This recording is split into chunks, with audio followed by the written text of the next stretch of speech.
कि 99% इस देश के सत्ता और संसाधन को सिर्फ एक जाति, और वो कौन जाति है आप जानते हैं, जो भोग रही है। सुप्रीम कोर्ट के सभी जज उसी जाति के। कि रतन लाल जी चूंकि दलित है, दलितों की बात करते हैं, बहुसंख्यकों की बात करते हैं, इसलिए उनका प्रमोशन रोक दिया गया है। उनके प्रिंसिपल बनने का आवेदन को फाड़ कर फेंक दिया गया कोर्ट के आदेश के बावजूद कि संसद में 3 दिन का विशेष सत्र बुलाया गया है। और कब बुलाया गया है? जब बंगाल में विधानसभा चुनाव चल रही है और ममता बहन वहां तड़ीपार साहब को रोज झुला रहा है। जब वहां तमिलनाडु में आज ही डीएमके नेता और वहां के चीफ मिनिस्टर एमके स्टालिन ने काले कपड़े पहनकर डिलिमिटेशन बिल को जलाया, तो यह बहुत महत्वपूर्ण दिन है। और यह सरकार जिसको अगर धोखा देने के क्रम में हम रखेंगे तो 1 नंबर से ऊपर भी जो नंबर आ सकता है वो इस सरकार की आएगी, क्योंकि तीनों बिल, चाहे वो महिला आरक्षण बिल हो जिसका नाम मैंने और हम लोगों ने सवर्ण महिला आरक्षण बिल कहा, क्योंकि उसमें ओबीसी महिलाओं का कोई स्थान नहीं है। ये जो पहला बिल जिसको मैंने कहा, ये सवर्ण महिला आरक्षण बिल। क्यों सवर्ण महिला है? क्योंकि जो बाबा साहब ने SC ST के लिए रिजर्वेशन दिया था, उसी में से 1/3 को हटा दिया गया महिलाओं के लिए, यानी SC ST कोटा से 1/3 सीट पर पुरुष जो है, उस समाज के पुरुष नहीं चुने जा सके। इसका विरोध नहीं हुआ, लेकिन यह साजिश समझिए। ओबीसी महिलाओं को कोई स्थान नहीं दिया गया, इसका भी विरोध नहीं हुआ, लेकिन इस साजिश को भी समझिए, क्योंकि एक समाज वो है जिसके वो स्टार होते हैं जिसका नाम कंगना और कुछ कुछ होता है, जिसके पीछे हमारे ही समाज के लोग जाके जिता देंगे। लेकिन हमारे समाज की महिलाएं जो आमतौर तक सुसंस्कृत घरों में रहने वाली, समाज के सभी मान मर्यादाओं को रखने वाली है, उनको शायद उनकी पारी नहीं आ पाएगी।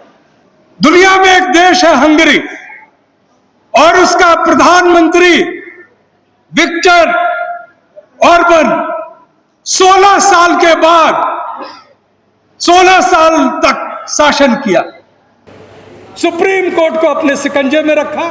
मैं किसी से कंपेयर नहीं कर रहा हूं। वहां के मीडिया को गोदी मीडिया बना के रखा, चुनाव आयोग को अपने जूती के तले रखा। मैं किसी से कंपेयर नहीं कर रहा हूं, आप ध्यान देंगे। और एक फर्क जरूर था सर, वहां बैलेट से चुनाव हो रहा, और फिर डिलिमिटेशन किया वहां, यानी परिसीमन किया, और इस तरह से किया कि उसको हरा नहीं सकता था कोई। लेकिन इस बार चुनाव में जब अमेरिकी के उपराष्ट्रपति JD वांस उनके प्रचार में गए, बुरी तरह लोगों ने उनको पराजित कर दिया, मिट्टी में मिला दिया। यह एक सबक है, यह सबक है इस देश के एप्स्टीन फाइल के उस हीरो का जो अपने नाम पर एक फिर सिनेमा बनाया धुरंधर। हम तो जानते हैं पहले से बना हुआ है एप्स्टीन फाइल, और जो दावा करते हैं एप्स्टीन फाइल में रहने के बावजूद दावा करते हैं कि इस देश के महिलाओं का वो ख्याल रख रहे हैं। ख्याल किस तरह का ख्याल? जो वो वीडियोस देखे होंगे, हैवानियत का जो वो चेहरा देखे होंगे, छोटे छोटे बच्चों के साथ जो हाल हुआ था, तो वो समझ गए होंगे कि किस प्रकार का ख्याल उस वीडियो में आने वाले लोग इस देश में रखेंगे। तो यह महिला बिल लाया गया है आपको बरगलाने के लिए, और डिलिमिटेशन यानी कि परिसीमन जो हो रहा है इस तरह से किया जाएगा कि आपके लोग चाहकर भी चुनाव नहीं जीत पाएंगे।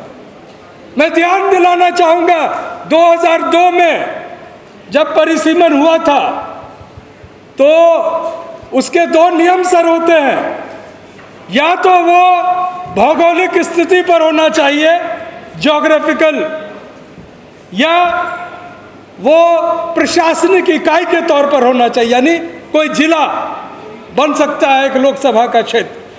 लेकिन 2002 में जस्टिस कुलदीप सिंह और अरुण जेटली साहब ने मिलकर जो किया, इधर से उस जाति को लिया, इधर से उस जाति को लिया, कि उसके चुनाव क्षेत्र उनके अपने मन अनुसार बने, लेकिन वो चुनाव जीत नहीं पाए।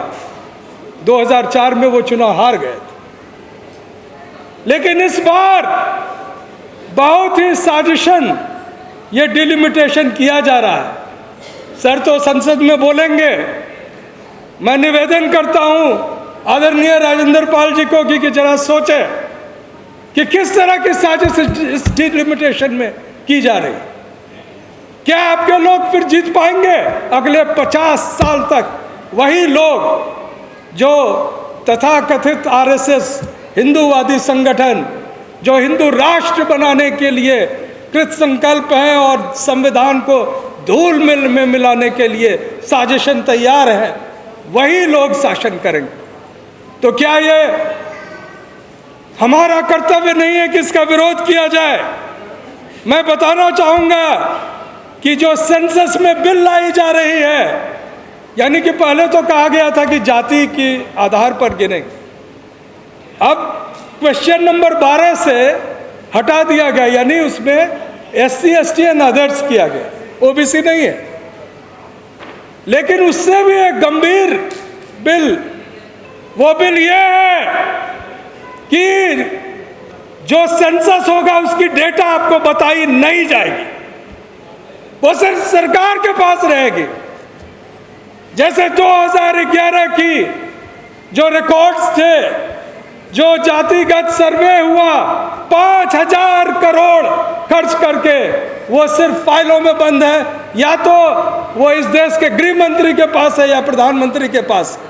कहा गया कि नीति आयोग को सौंपा गया है और सौंपा रह गया, क्योंकि वो बहुत बड़ा खुलासा था कि इस देश के बहुसंख्यक लोग, जिसको कभी कहते हैं कि इसने आपका खा लिया, उस जाति ने खा लिया, ये नहीं कहते हैं कि 99% इस देश के सत्ता और संसाधन को सिर्फ एक जाति, और वो कौन जाति है आप जानते हैं, जो भोग रही है। सुप्रीम कोर्ट के सभी जज उसी जाति के। भारत सरकार के सेक्रेटेरिएट में एक भी SC ST सेक्रेटरी रैंक पर नहीं है। यूनिवर्सिटी के प्रोफेसर्स कितने हैं, सुधांशु भाई बोलेंगे। और महिला बिल का एक विशेष बात बताना चाहता हूँ। मंडल कमीशन में ये कहा गया था कि सभी असमान लोगों को समान मानना एक बहुत बड़ी भूल होगी। There is no equality among unequals. तो महिलाएं एक समान है, हमारी जाति के भी महिलाएं एक समान है। रतन लाल जी के कॉलेज की प्रिंसिपल महिला है, आरक्षण की हकदार है। लेकिन पूछिए, उन्होंने ऐसा कुचक्र मचाया कि एक OBC प्रोफेसर को आत्महत्या करनी पड़ी। ऐसा कुचक्र बनाया कि रतन लाल जी चूंकि दलित हैं, दलितों की बात करते हैं, बहुसंख्यकों की बात करते हैं, इसलिए उनका प्रमोशन रोक दिया गया है। उनके प्रिंसिपल बनने का आवेदन को फाड़ कर फेंक दिया गया कोर्ट के आदेश के बावजूद। ऐसी महिलाओं को आरक्षण मिलेगा, लेकिन OBC महिलाओं को उसमें कोई स्थान नहीं मिलेगा। तो ये बात आज हमारे और आपके माध्यम से, और आदरणीय राजेंद्र पाल गौतम जी हैं और हमारे माननीय सांसद कर्मवीर जी हैं, दोनों से मैं अनुरोध करूंगा कि अगर उनको बोलने का मौका नहीं मिले तो कम से कम लिखकर अपनी बात स्पीकर को जरूर दें। और वो राज्यसभा में स्पीकर नहीं, यानी वाइस प्रेसिडेंट ऑफ इंडिया जो कि RSS के हैं, उनको लिख के दें और वो पत्र जारी करें और कहें कि ये धोखा जो आप जनता के साथ कर रहे हैं ये नहीं चलेगी। हंगरी में भले ईवीएम नहीं था, लेकिन यहाँ भी जब जनता उठ खड़ी होगी तो आपको भागने का जगह नहीं मिलेगा। एप्स्टीन फाइल तो हम देख ही चुके हैं, लेकिन एक और दिलचस्प बात आपको बता रहा हूँ। हंगरी के प्रधानमंत्री के एक दोस्त है, और उस दोस्त को हंगरी का सबसे अमीर आदमी बनने में सिर्फ 4 साल लगे। अब मैं भारत के प्रधानमंत्री के किसी दोस्त की बात नहीं कर रहा, हम लोग को करनी भी नहीं चाहिए, कोई कानून आ जाएगा। हमारे 2 प्रवक्ता हैं राजद की, जेएनयू की, प्रियंका भारती जी है, कंचना यादव है। उन्होंने जब कुछ सवाल उठाए तो उन पर गौतम बुद्ध नगर थाने में केस FIR हो गया। तो हम तो नाम लेते नहीं, आप समझिए एप्स्टीन फाइल में किन का नाम है, किन किन का नाम है। अनिल अंबानी जी का तो बोल सकते हैं, वो तो हैं ही, लेकिन उनके साथ जो लोग हैं वो जाकर इजराइल में जैसे मंगलसूत्र दक्षिण भारत में पीछे से पहनाते हैं ना, वैसे ही एक ऐसे पदक को धारण किए जो पदक था ही नहीं, वहां बनाया गया था, एक दिन के लिए मनाया गया कि यह देश सिर्फ बिका नहीं है, इजराइल का गुलाम भी बन गया है। मैं कल विजयवाड़ा से आ रहा हूं और हैदराबाद में भी देख चुका हूं। आप सबको पता है कि ईरान में युद्ध चल रहा है, और इजराइल का जितना वो ड्रोन और जितने उसके हथियार हैं, उसमें से अधिकांश कहाँ बन रहे हैं आपको पता है? अधिकांश हथियार हैदराबाद में बन रहे हैं, अडानी साहब के कंपनी के सहयोग से। तो हम कैसे इस देश में और इस विदेशों में विश्व गुरु बनेंगे कि विश्व गुरु बनेंगे, नैतिकता की बात कहाँ करेंगे? तेल लाने के लिए हम कहते हैं कि हम ईरान के दोस्त हैं, और ईरान ने तो कह दिया कि हम शुक्रगुजार हैं भारत की जनता का। उन्होंने कभी नहीं कहा भारत की सरकार का, और भारत की जनता जानती है कि सच क्या है और कहाँ पर नैतिकता होनी चाहिए। और मैं इसी उम्मीद के साथ कि आज जो बिल लोकसभा में लाए जा रहे हैं, उस बिल का अगर संसद में पास किया जाएगा तो यह विरोध सड़कों पर होगा, और जरूर होगा, और मुनासिब ढंग से होगा, इतने जोरों से होगा कि इसको सरकार को वापस लेना पड़ेगा। कोई ऐसी वैसी बात नहीं है जिसको आप सुने भी और जैसे सिनेमा देख रहे हैं वैसे देखें। अगर आप यहाँ हैं तो एक एक बात को समझना जरूरी है, और इसके लिए आपके घरों तक ये बात पहुंचनी चाहिए, पूरे समाज में इसको जाना जरूरी है।